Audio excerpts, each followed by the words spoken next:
Selamat datang kembali. Hari ini kita mau gali lebih dalam soal fondasi dari buku legendaris Think and Grow Rich-nya Napoleon Hill. Oke. Sumber kita langsung dari bab 1 buku itu yang fokus banget ke langkah paling awal menuju pencapaian apapun. Hasrat. Betul. Desire ya. Iya, hasrat atau desire. Nah, misi kita nih mau coba urai. Kenapa sih Hill ini yakin banget kalau titik awal semua sukses itu ya hasrat yang membara? Iya. Hill itu, gimana ya, dia tegas sekali soal ini. Ini bukan sekedar harapan atau keinginan sambil lalu gitu. Oh, bukan ya? Bukan. Yang dia maksud itu hasrat membara. Semacam obsesi gitu. Keadaan pikiran yang fokusnya intens banget. Fokus yang intens. Iya, ini yang jadi pemicu buat mencapai apa yang dia sebut sadar sukses. Jadi kondisi mental di mana fokus ke tujuan itu kuat banget. Seolah-olah pikiran kita otomatis narik sumber daya atau peluang yang pas. Wah, menarik itu konsep sadar suksesnya.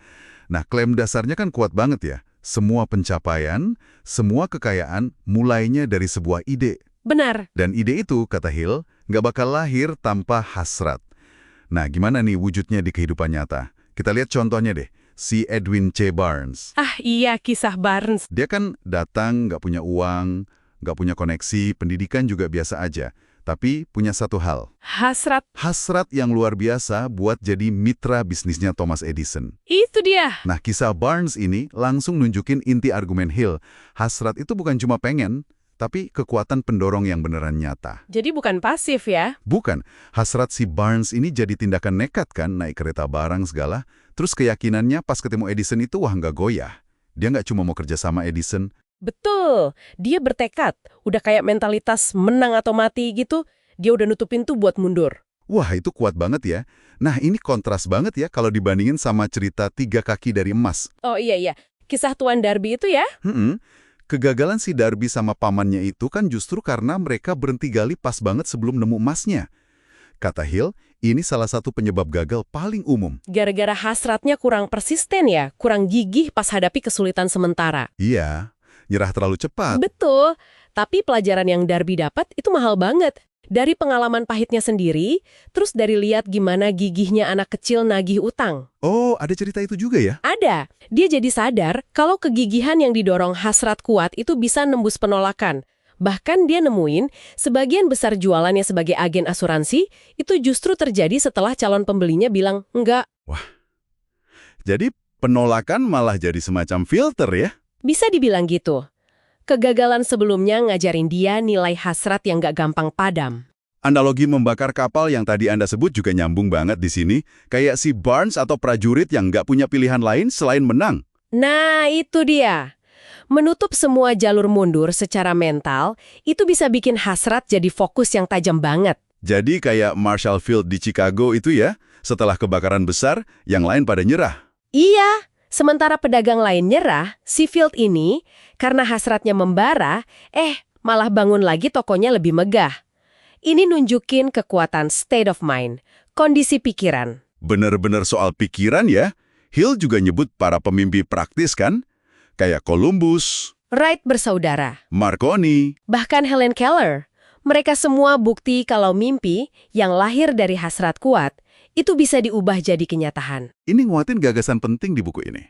Setiap kegagalan bawa benih kesuksesan yang setara. Asal hasratnya tetap nyala. Hasrat itu jadi bahan bakar buat bangkit lagi, buat resiliensi. Malah ada kisah pribadi Hill sendiri kan, yang cukup menyentuh ya, soal putranya, Blair. Oh iya, yang lahir tanpa organ pendengaran normal itu. Betul. Dokter udah ragu dia bisa dengar atau bicara.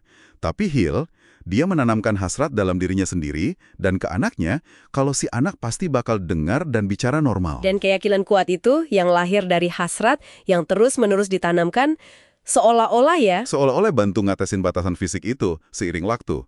Luar biasa sih itu. Dan jangan lupa juga Madame Schumann Heim, penyanyi opera itu. Oh iya, gimana ceritanya? Penolakan keras di awal karirnya. Ada direktur yang bilang dia nggak punya bakat, penampilan jelek, suruh nyerah aja. Menurut Hill, itu justru malah bikin hasratnya makin kuat. Iya, malah memicu hasratnya lebih membara buat buktiin kalau penilaian itu salah. Ini jadi pertanyaan menarik. Apa rintangan dari luar, kalau direspon dengan benar, malah bisa jadi pupuk buat hasrat kita ya? Bisa jadi ya. Jadi intinya dari bab 1 ini jelas banget ya.